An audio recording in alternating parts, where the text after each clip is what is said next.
पिछले कुछ समय से हमारे देश में कुछ ऐसी घटनाएं होने लगी है कि अब हर नारी को मर्दानी बनने की जरूरत है। इन सारी घटनाओं को लेकर रानी मुखर्जी क्या सोचती है, आइए हम बात करते हैं रानी से। आपने तो ये फिल्म की जो आज की जो स्थिति है देश की, जो नारी की, उसको दर्शाती है। कितना कठिन था ये रोल करना आपके लिए? सच्ची घटनाओं से प्रेरित है ये हमारी फिल्म। तो दुख होता है कि इस तरह की चीज़ें होती है। दुख के साथ साथ गुस्सा भी आता है, और वो गुस्सा का जो एक चैनलाइज है, मैं शिवानी शिवाजी रॉय के किरदार के थ्रू मैं कर सकती हूँ। बट ये सोचने वाली बात है कि अब मौका आ गया है कि हम अपने अंदर की जो एक ताकत है, हमारी जो एक नारी शक्ति है, उसके साथ हम एक हो जाए, हम उससे मिले। हम बतौर जो हम हमेशा सोचते हैं कि हम किस तरीके से ये कर सकेंगे, तो शायद मर्दानी, जैसे आपने कहा, मर्दानी जगाने का वक्त आ गया है। हैदराबाद में जो किस्सा हुआ काफ़ी घिनौना किस्सा है। इस तरह की वारदात हम कभी सपने में भी नहीं सोच सकते, उस तरीके का हुआ है। उस किस्से को लेकर आपका क्या मानना है? ये इंसानों की हरकत नहीं है, ये हैवानों की हरकत है, शैतानों की हरकत है। तो क्या क्या कहेगा इंसान? आप क्या कह सकते हो? जो मतलब माँ बाप है उनसे आप क्या कह सकते हो? कैसे उनको आप दिलासा दिला सकते हो? बस हम यही कर सकते हैं कि आगे चलकर जितनी महिलाएं, जितनी लड़कियां हैं, उनको जितना हम सतर्क कर सकते हैं, जितना अवेयरनेस क्रिएट कर सकते हैं, और उनको किस तरह से बचा सकते हैं और सल्यूशन क्या है, उस पे हमें चर्चा करनी चाहिए, उस पे हमें बातचीत करनी चाहिए। सेल्फ डिफेंस की कुछ पैतरे हमें अपनानी चाहिए, ताकि हम अपने आप को एक माहौल से, एक घिनौने एक सिचुएशन से हम कैसे निकल बाहर हो, वहाँ से कैसे भाग सके। तो ये चीज़ें अभी बातचीत और ये चीज़ें बोलने का समय आ गया है मेरे ख्याल से। कोई भी सज़ा मेरे ख्याल से ये लोगों के लिए कम है। मतलब संगीन से संगीन आप पनिशमेंट निकालिए, बात कीजिए, वो भी कम है ऐसे मतलब लोगों के लिए, क्योंकि वो इंसान नहीं है। जैसे मैंने कहा, वो हैवान है।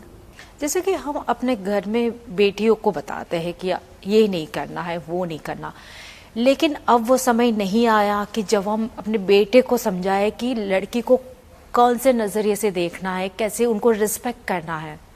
वो बहुत ज़रूरी है, क्योंकि जब तक हम ये लड़कों को सिखाएंगे नहीं कि ऐसी लड़कियों को आपको रिस्पेक्ट करना चाहिए, और वो घर से ही शुरुआत होती है।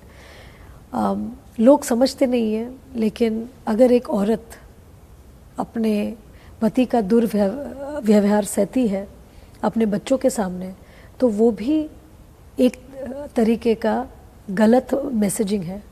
क्योंकि अपने लड़के के सामने अगर वो लड़का देखता है कि मेरा बाप मेरी माँ से दुर्व्यवहार कर रहा है, तो शायद ऐसा ही होता है, ऐसा ही चले आया है और ऐसा ही होना चाहिए। जब तक माँ आवाज़ नहीं उठाएगी, उसी पति को उसी वक्त उसकी औकात नहीं दिखाएगी, तब तक ये बदलने नहीं वाला है। लड़के को भी समझना चाहिए कि लड़कियाँ बहुत पावरफुल हैं, और लड़कियों को भी समझना चाहिए कि वो किसी से कम नहीं है, और उनके अंदर जो शक्ति है वो एक मर्द में भी नहीं है। मर्दानी की बात करें फिल्म की, तो कितना डिफ़िकल्ट था ये रोल आपके लिए? कितना आप उसमें आपको इसकी प्रैक्टिस करनी पड़ी? कितना उस कैरेक्टर में जाना पड़ा आपको? कैरेक्टर में तो जैसे मैं पहले इंस्टॉलमेंट में, पहली मर्दानी में मैं क्राइम ब्रांच ऑफिसर थी। वहाँ पे अंडर कवर ज़्यादा सीन्स थे। यहाँ पे मैं एसपी हूँ, तो वर्दी के साथ मेरे ज़्यादा सीन्स हैं, एक्शन है।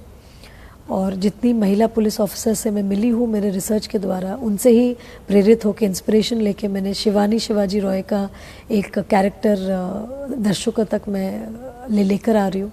और आशा यही करती हूँ कि जितना एम्पावर मैंने फील किया है ये किरदार निभाते हुए, उतना ही एम्पावर और स्ट्रेंथ और करेज लोगों को भी मिलेगा देखते हुए। जैसे कि आप मर्दानी पार्ट 1 और पार्ट 2 दोनों में आप राजस्थान पुलिस की महिलाओं से मिली, मुंबई पुलिस की कुछ महिलाओं से भी आप पिछली बार मिली थी, तो उनकी समस्या जो है उसको कोई ध्यान नहीं देता। तो क्या लगता है कि इन लोगों के लिए अब क्या काम करने की आवश्यकता है? बस मैं तो मर्दानी के थ्रू उनको एकदम मेन स्ट्रीम तक उनकी बात और उनकी चैलेंजेस लेके मैंने प्रस्तुत किया है। अब उनके ऊपर है कि वो कितना आवाज़ उठाते हैं अपने लिए। और जैसे कि हमने सुना था कि अंडर वाटर सीन भी उसमें कुछ है और आपको काफ़ी चैलेंजेस रहे ये सब उसमें। जी, क्योंकि मुझे तैरना नहीं आता, पानी का डर है, लेकिन फिल्म के लिए सब कुछ करना पड़ता है। तो इस फिल्म में मैंने अपने पानी के डर पे काबू किया और अंडर वाटर सीखा, स्विमिंग सीखा और वो सीन किया मैंने। रानी, जाते जाते इस फिल्म का एक डायलॉग हो जाए दर्शकों के लिए जो आपका फेवरेट रहा। अब जिस तरीके का जो माहौल है, ये यही कह सकती हूँ कि तू अगली बार किसी लड़की पे हाथ उठाकर तो देख, तेरी उम्र से तेरी त्वचा का पता नहीं चलेगा। Thank you. और इस फिल्म का जो प्रोमो है काफ़ी रोंगटे खड़ा कर देता है। Thank you. Thank you and all the best for the film. Thank you.